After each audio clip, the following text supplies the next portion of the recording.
Continuando con la temática de el positivismo histórico,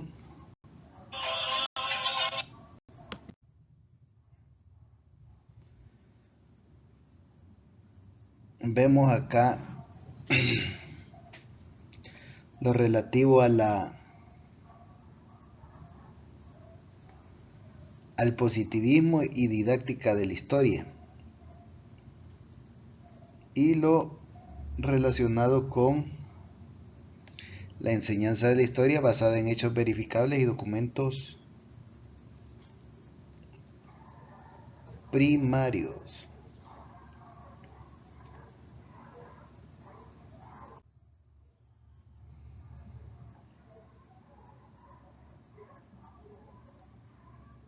Entonces,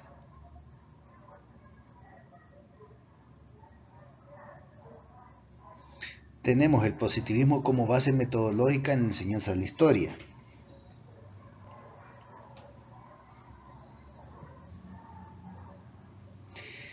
El positivismo promueve una enseñanza de la historia centrada en hechos objetivos y verificables, ya lo tenemos claro. También la transmisión del conocimiento histórico se basa en la rigurosidad científica. Asimismo, se enfatiza la importancia de la enseñanza de las cronologías y eventos documentados. También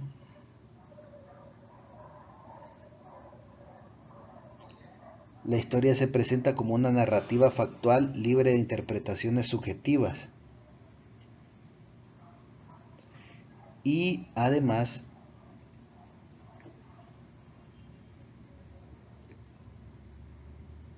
los positivistas lo que buscaban era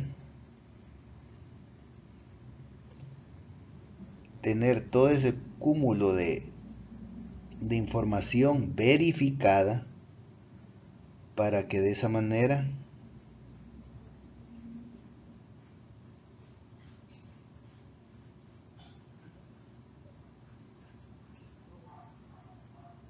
y así se le podía enseñar tanto a los futuros historiadores como a la gente en particular, se le podía enseñar todo lo relativo a la historia en su faceta de rigor científico, en su faceta de objetividad y en su faceta de ver las cronologías.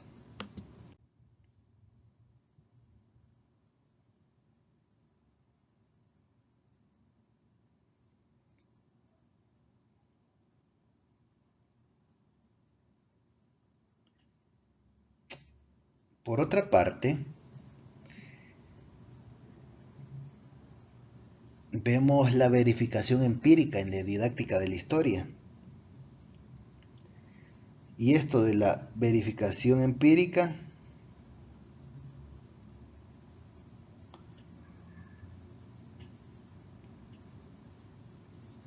partimos de la consulta de archivos, cartas, tratados, testimonios que van a fortalecer la comprensión del contexto histórico.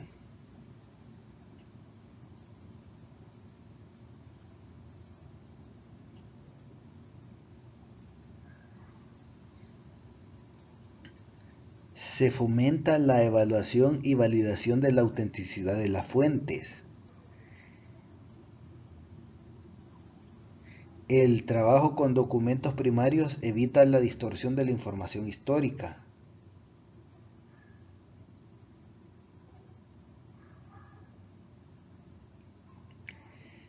El positivismo impulsó la comprobación de datos a través de evidencias verificables.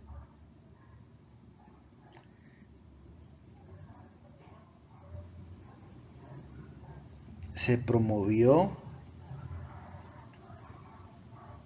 el contraste de diferentes fuentes para asegurar la objetividad.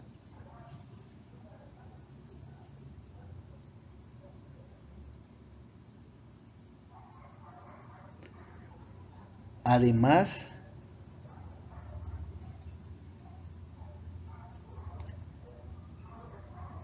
se buscó la verificación empírica para distinguir entre hechos históricos y opiniones.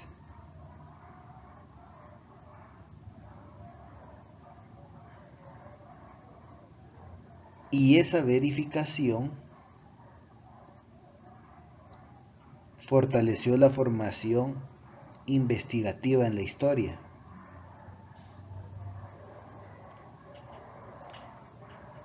Es decir que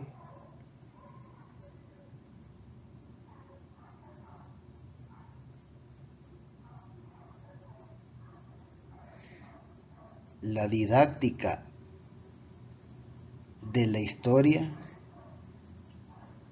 fue importante en la medida de que le permitía tanto a los que estaban estudiando historia como a los futuros historiadores generar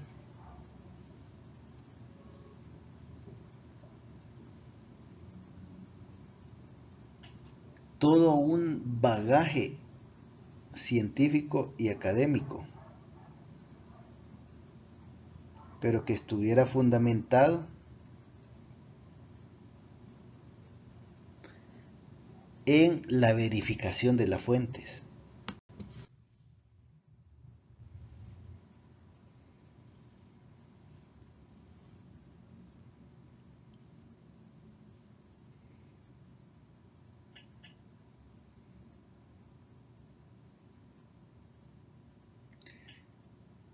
Tenemos también la objetividad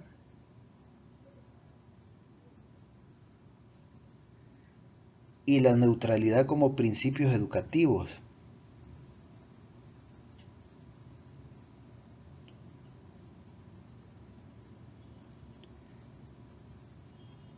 Esto significa que se busca una comprensión basada en la evidencia, evitando los juicios de valor. Hay un principio que fortalece la credibilidad del conocimiento histórico. Hay una objetividad que garantiza una visión equilibrada y documentada de la historia. Y la enseñanza positiva fomenta la imparcialidad en el estudio de los procesos históricos. ¿Qué significa esto? Que algunos elementos que hoy, prácticamente 160, 170 años después, podemos utilizar del positivismo, son vigentes. Y aquí está la construcción del conocimiento histórico, utilizando el positivismo. Entonces, actualmente hay vigencia y críticas al positivismo en la historiografía contemporánea y se dan debates sobre el objetivismo, la interpretación y la construcción del conocimiento histórico. El detalle es que a pesar de tener ya más de 160, 170 años del positivismo y ya los historiadores positivistas, por ejemplo, Langlois y Seinovos, estamos hablando de 1898, son 127 años de que escribieron su libro y todavía tiene validez algunos de sus postulados. Entonces, ¿cuál es esa vigencia del positivismo? Bueno, el positivismo sigue influyendo en la recolección y análisis crítico de las fuentes primarias. Es decir, que al día de hoy, si bien podemos decir que el positivismo es atacado en cómo desarrolla la historia, es decir, ya la redacción que es, ya dijimos, una descripción y narración, pues el hecho de tener las fuentes primarias bien resguardadas y organizadas es algo importante.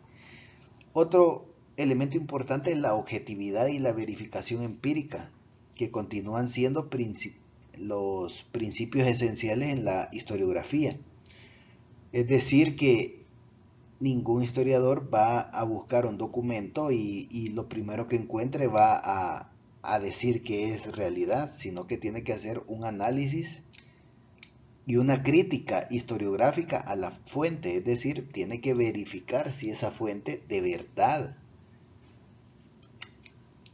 es real. De nuevo, existe esa crítica que es externa e interna, que es la que permite que los documentos tengan una validez como fuente histórica. Y así vamos a lograr un manejo de cronologías y hechos verificables que a la postre van a servir para que investiguemos sobre el pasado. Y así pues vamos a tener la formación académica en historia basándose en el rigor metodológico positivista al día de hoy.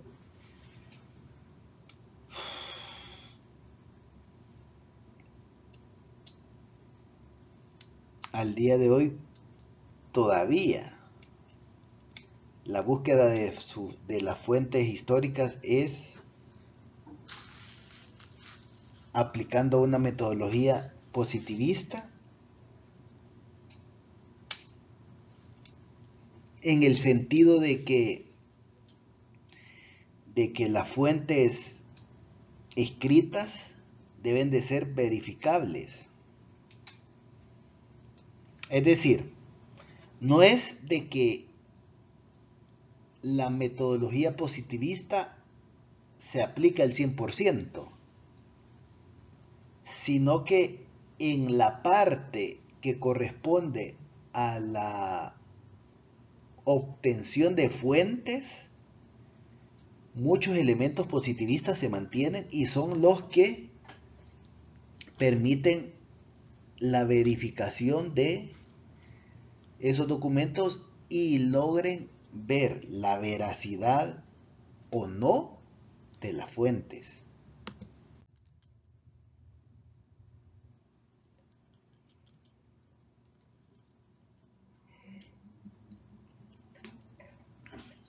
Algo por lo que se le ataca a la historiografía positivista es el objetivismo y la neutralidad del historiador, porque resulta que el positivismo defiende la posibilidad de una historia objetiva libre de interpretaciones subjetivas. Es decir, que los positivistas lo que dicen es que ellos redactan la historia tal cual pasó, sin interpretaciones de ningún tipo. Ahora bien, 125, 130, 140, 170 años después, la historiografía posmoderna cuestiona la viabilidad de una neutralidad absoluta porque la influencia del contexto de la persona y las perspectivas del historiador afectan inevitablemente el relato histórico. Significa entonces que, según estos posmodernos, no existe la objetividad y la neutralidad del historiador porque desde el momento en que yo escojo un tema, pues desde ese momento yo estoy siendo parcial y subjetivo. Así entonces que vemos acá a los historiadores posmodernos decir de que no existe la objetividad. Obviamente los positivistas no estaban buscando la objetividad desde cero, desde el momento en que ellos pensaban en el tema de investigación. Obviamente no. La objetividad radica en que buscan fuentes, encuentran fuentes, revisan que esa fuente es verídica, lo comprueban y proceden a narrar lo que sucedió. Ahí es donde ellos están haciendo el objetivismo y la neutralidad. Entonces, dentro del debate que se puede dar, en el caso particular mío, pues no hay forma de menospreciar esa parte del objetivismo y la neutralidad de los positivistas, porque obviamente ellos no están buscando la neutralidad desde cero, porque obviamente podríamos decir, bueno, desde el momento en que él decidió ser historiador y no sacerdote, ahí está demostrando que no es neutral.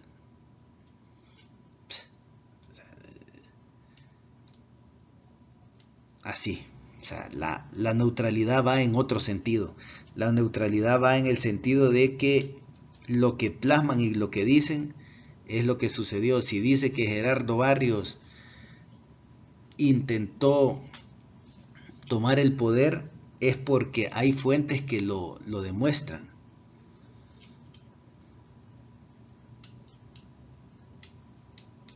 No dan interpretaciones, no dan puntos de vista, entonces ahí hay neutralidad, porque no dicen Gerardo Barrios intentó violar el orden que existía en el Estado salvadoreño. No, en ningún momento lo dicen, sino que simplemente mencionan lo que sucedió. Entonces, ahí es donde vemos ese concepto de neutralidad y objetividad.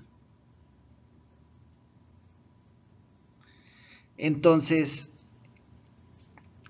dentro de ese intento de debate, en el caso particular mío, pues no entra, por el hecho de que argumentan que la selección y organización de los hechos ya implica una interpretación. Pero lo que intentaban los positivistas, de nuevo, era tener los hechos en la mano y posteriormente describir y narrarlos. Y ahí estaba lo neutral, porque narraban lo que sucedió.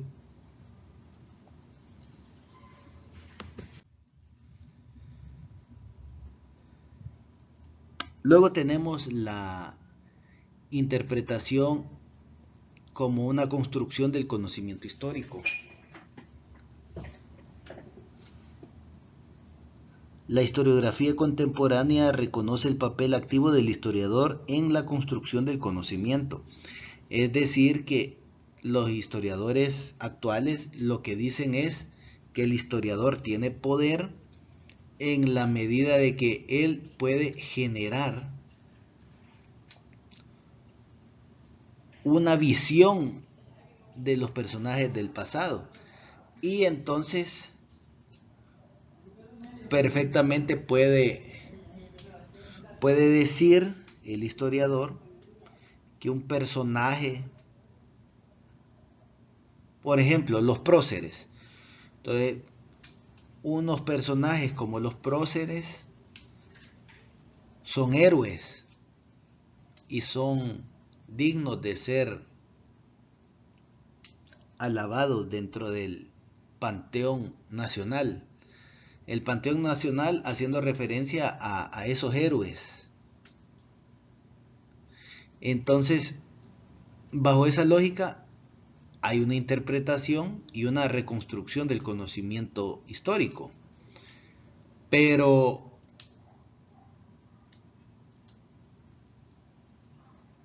otro historiador puede decir, no, lo que pasa es que los próceres lo que ellos buscaban eran tener el poder económico. Ellos ya tenían el poder económico, así que ellos lo que querían era el poder político. Así que no estaban buscando ellos ninguna independencia de los sectores subalternos, sino que lo que necesitaban era tener más amplitud política en sus acciones. Por lo tanto, no son personas que buscaron el favor de la nación, sino que simplemente sus intereses. Entonces, bajo esa lógica de la interpretación es que la historiografía contemporánea menciona que hay un papel activo del historiador en la construcción de los conocimientos. Hay un hecho histórico, pero se le da una interpretación y se dice lo que el historiador piensa. ¿Qué es lo que hubieran hecho los positivistas? Los positivistas lo que hubieran dicho es que Matías Delgado, Manuel José Arce se reunieron y decidieron hacer un proceso de independencia,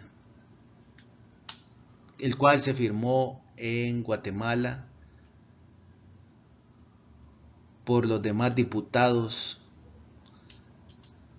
de lo que antes era conocido como el Reino de Guatemala. Perfectamente puede decir eso.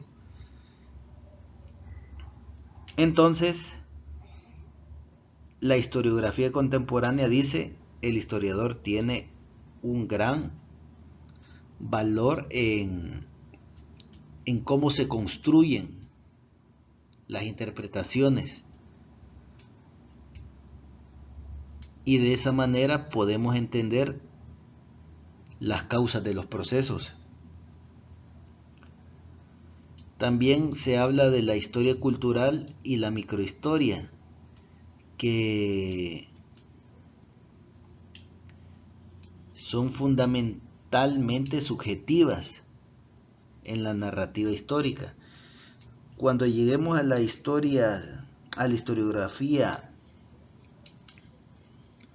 contemporánea, vamos a ver la microhistoria, la cual trata sobre la historia de las personas. Es decir, la microhistoria perfectamente podemos hacer la microhistoria de la niña Francisca que vende tortillas en el pasaje 4 de la colonia San Juan de el municipio de Apopa. Entonces, actualmente en la historiografía contemporánea lo que se dice es que la microhistoria es completamente subjetiva en el sentido de que los historiadores, los microhistoriadores, buscan dentro de sus investigaciones a gente particular, y ese hecho de tener a gente particular pues obviamente significa algo, significa que lo conocen, significa que les importó hacer y dar a conocer a estas personas.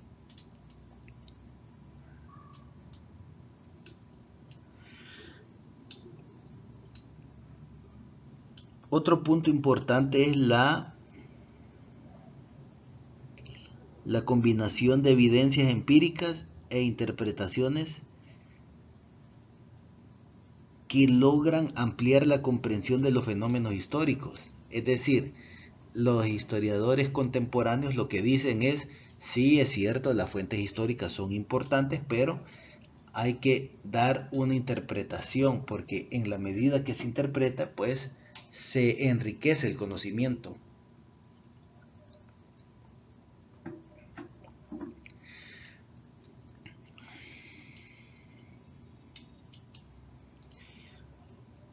Y además, otra de las ideas fundamentales dentro de la interpretación como construcción del conocimiento es que la historia no solo describe hechos, sino que también explica sus implicaciones y contextos.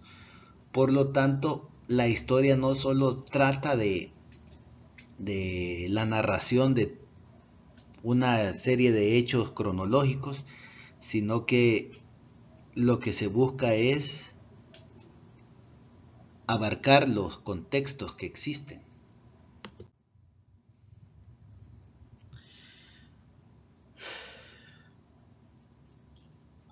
Para ir terminando, vemos las críticas a las limitaciones del positivismo histórico.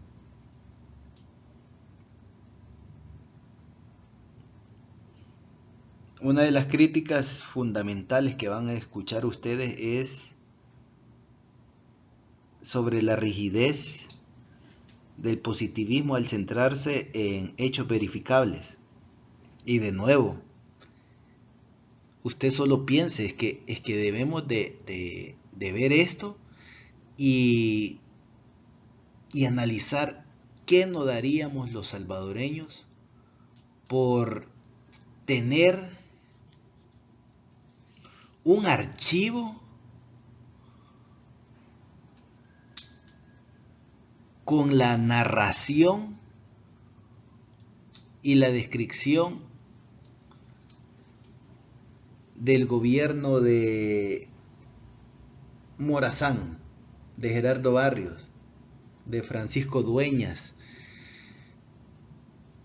que tuviéramos un archivo año por año y por temática y por ministerios, y así nosotros como historiadores poder llegar y decir, analicemos la economía en el gobierno de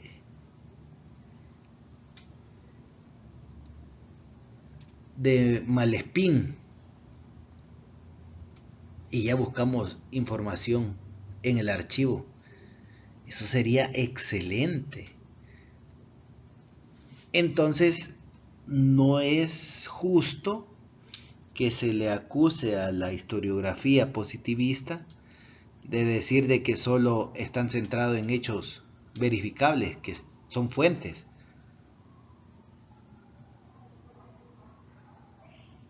Y de que no se toman en cuenta las interpretaciones teóricas para la comprensión de la historia.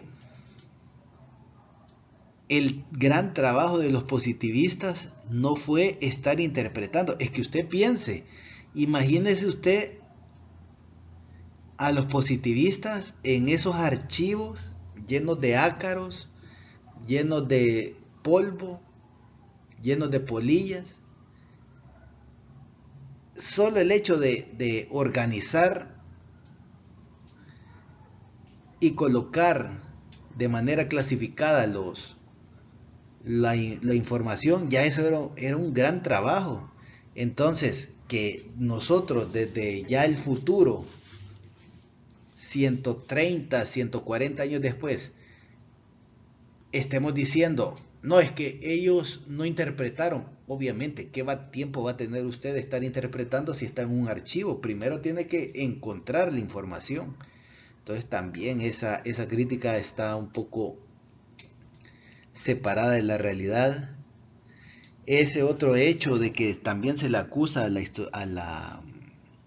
positivismo de que ellos pensaban que eran neutrales, y al pensar que eran neutrales no permitieron ver las dimensiones sociales y culturales de los eventos, pues también es algo que eso lo hizo después la Escuela de los Anales en 1929, pero obviamente ya tenían toda una serie de archivos en los que ya la falta de fuentes no era una problemática. Tenían las fuentes escritas. Lo que necesitaban entonces era las fuentes de otro tipo, que fue lo que hicieron los de la Escuela de Anales. Es decir, ya buscar los mapas, analizar la geografía, tomar las ciencias y las metodologías de las ciencias sociales en su beneficio. Y otro elemento que se achaca en contra de los positivistas es que no hay una perspectiva crítica y contextual en el análisis histórico. Y obviamente no hay ninguna crítica ni un análisis histórico porque los positivistas lo que querían era describir los hechos. Es que veámoslo como algo lógico. Primero voy a buscar las fuentes. Cuando yo ya tenga las fuentes voy a poder escribir. Y el primer paso es redactar y hacer una descripción. Cuando ya hayamos descrito todo lo que existe y narrado todo lo que pasó, y ya todo el mundo sepa la vida y obra de X personaje, entonces la siguiente generación de historiadores va a decir, bueno, ya a mí no me basta con narrar la vida de Francisco Meléndez y su gobierno, que duró más de 10 años. Yo lo que necesito es hacer una interpretación de cómo era la vida cotidiana en el gobierno de Francisco Meléndez. Pero ¿por qué lo puedo hacer? ¿Por qué?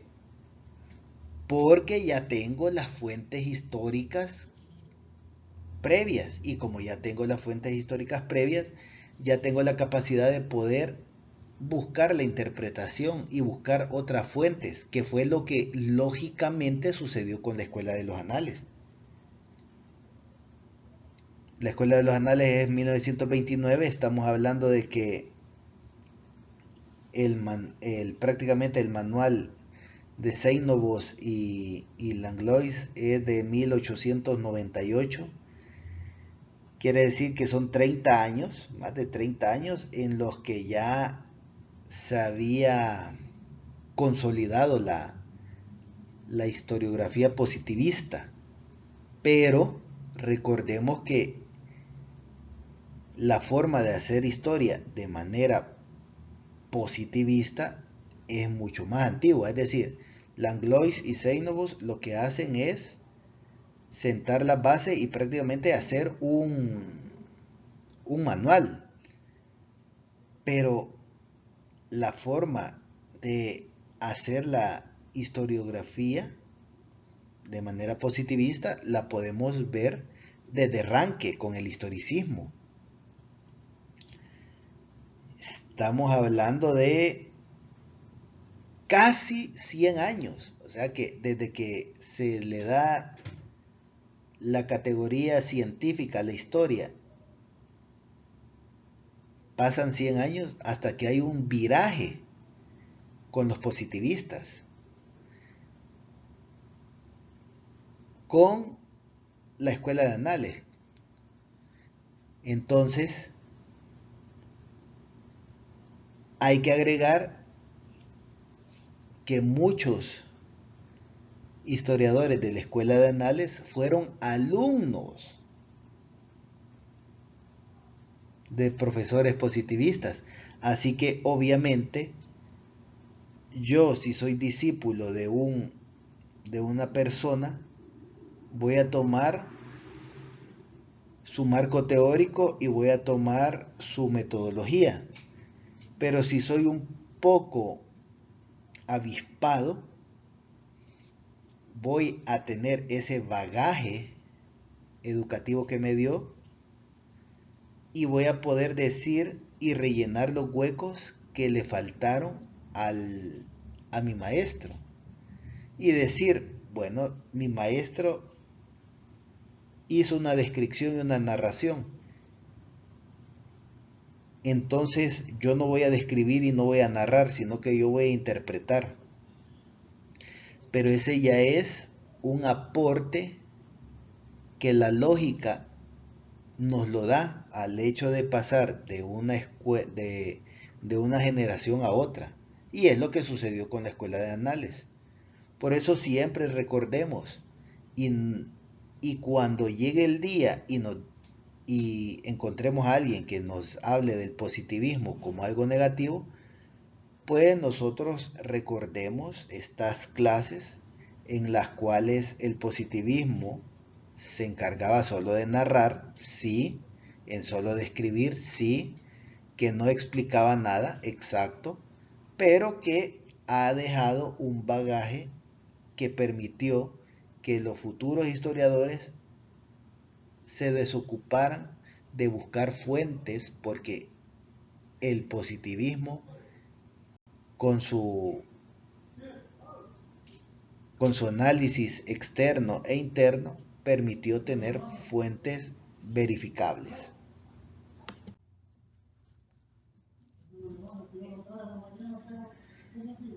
Y así pues terminamos con esto del rigor metodológico positivista, que sigue siendo importante en la validación de las fuentes.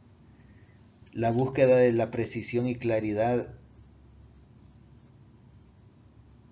fortalece la calidad de la investigación histórica, también es algo que dejaron los positivistas. Es decir,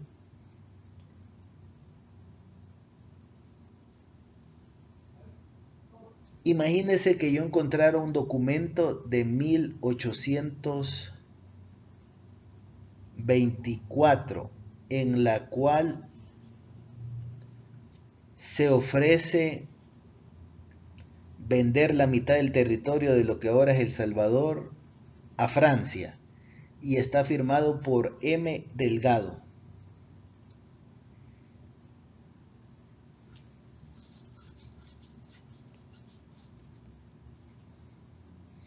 ¿Cómo me aseguraría alguien que ese M. Delgado es Matías Delgado? Puede ser David Delgado, Daniel Delgado, Demetrio, Domiciano.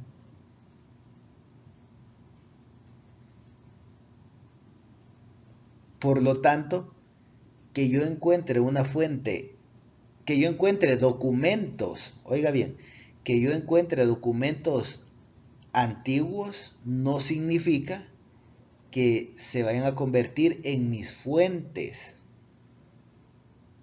¿Mm? Por eso es que hay que hacer una rigurosidad, y por eso es que se aplica la crítica documental, porque permite distinguir entre los hechos comprobados y otro tipo de relatos.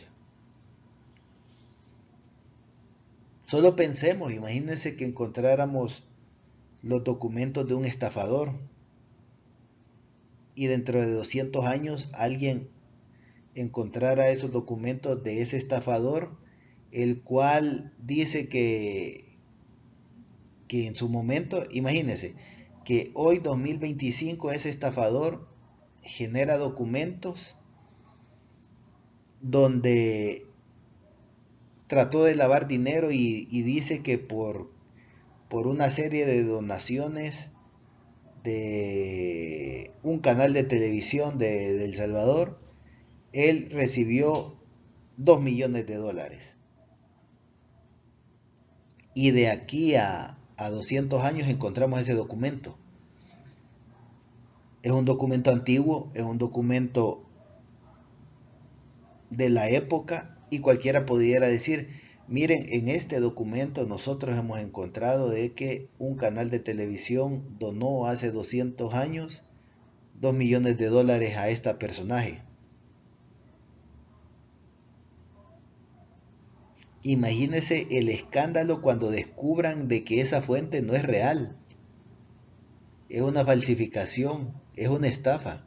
Entonces, hasta el día de hoy es importante la verificación y la crítica documental, crítica externa y crítica interna de las fuentes.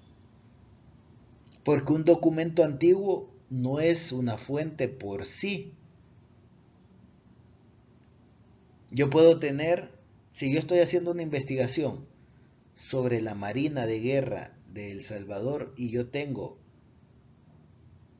el informe de labores de el Ministerio de Guerra y Marina y el informe del Ministerio de Educación y el informe del Ministerio de Gobernación, de esos tres documentos igual de antiguos, elaborados y firmados quizás por el mismo personaje en la misma periodo presidencial.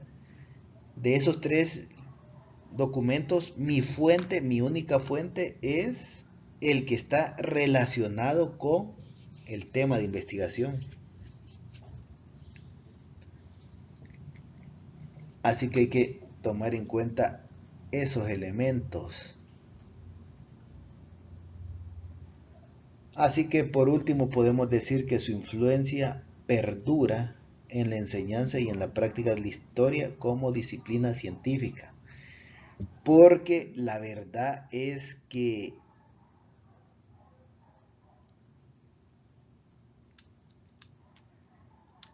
hay algunos casos donde, por ejemplo, países donde se hace todo un proceso de descripción. Se describe todo lo que sucedió. Pero esa descripción radica en el hecho de que no hay fuentes, o mejor dicho, no hay trabajos historiográficos previos. De nuevo,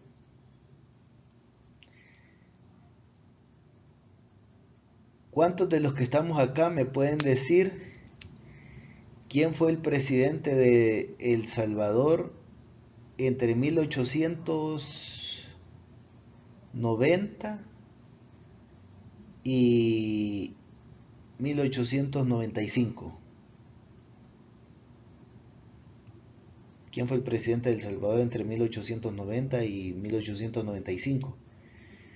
Lo que vamos a encontrar es que hay una gran posibilidad de que hayan sido por lo menos 2 o 3 presidentes. Que veamos los nombres y no se nos venga nada en la mente, porque cuando pensamos en el siglo XIX, pues los próceres, porque se nos enseñó, Gerardo Barrios, Morazán, Francisco Dueñas, porque es el antagonista de Barrios, Malespín, Francisco Meléndez, Saldívar,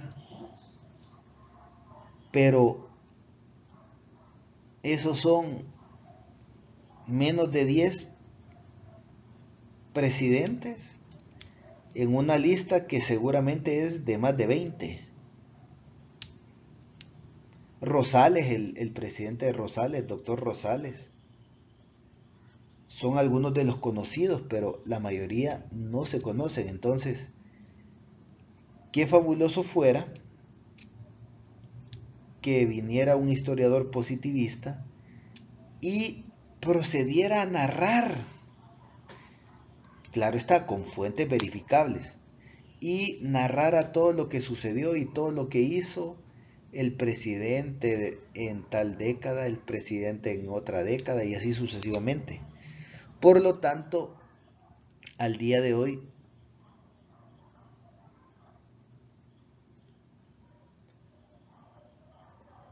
tiene validez la historia positiva en el sentido de que hay lugares en los que se necesita narrarlo porque la gente no lo conoce. O sea, la gente, nosotros los lectores, que no somos historiadores y que no somos conocedores.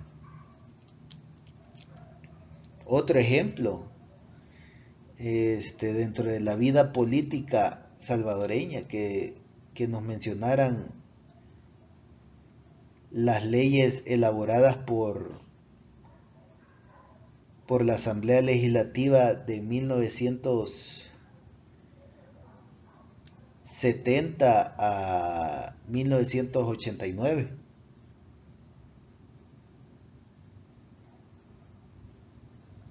Algunos vamos a saber que el presidente de la Asamblea era el mayor Daguizón entre el 83 y 89.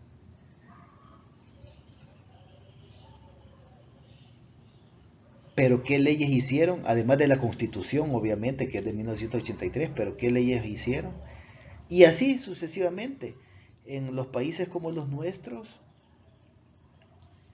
la historia no está escrita ni siquiera de manera positivista, así que si viene alguien y hace una compilación de las memorias de labores del Ministerio de Gobernación, del Ministerio de Medio Ambiente, y explica y narran qué es lo que hizo el Ministerio de Turismo, y nos dice, el Ministerio de Turismo entre el año 2000 y 2025 reactivó las zonas arqueológicas y ya no eran parte administrativa de, de la Secretaría de Cultura o del Ministerio de Cultura, sino que pasaron a manos del turismo para potenciarlo, y entonces los sitios arqueológicos pasaron de ser vistos como patrimonio cultural a ser vistos como una fuente de turismo, y así sucesivamente. O sea, si existiera algo previo como toda esa memoria de labores que les menciono y toda esa descripción de todo lo que hizo, perfectamente podríamos venir nosotros y decir e interpretar y mencionar, miren, acá se ha tomado esta decisión y esta decisión es positiva, es negativa, pero ya podemos dar una muestra subjetiva de nuestros pensamientos. ¿Pero por qué? Porque ya alguien más escribió la narración de los hechos, pero si no tenemos la narración de los hechos, entonces nos toca ir a buscar la información, revisarla, trabajarla y después redactarla. Por eso es que la escuela de anales surgió porque ya existía todo un bagaje historiográfico donde las fuentes se podían encontrar, y por lo tanto había una facilidad de interpretar las fuentes que ya habían buscado. Pero imagínense, en estos países el historiador tendría que ir al archivo, organizar el archivo, clasificar la información que encuentre en el archivo, hacer trabajo archivístico, y ya unos 4 o 5 años después, entonces hoy sí me voy a poner a revisar y a redactar la información.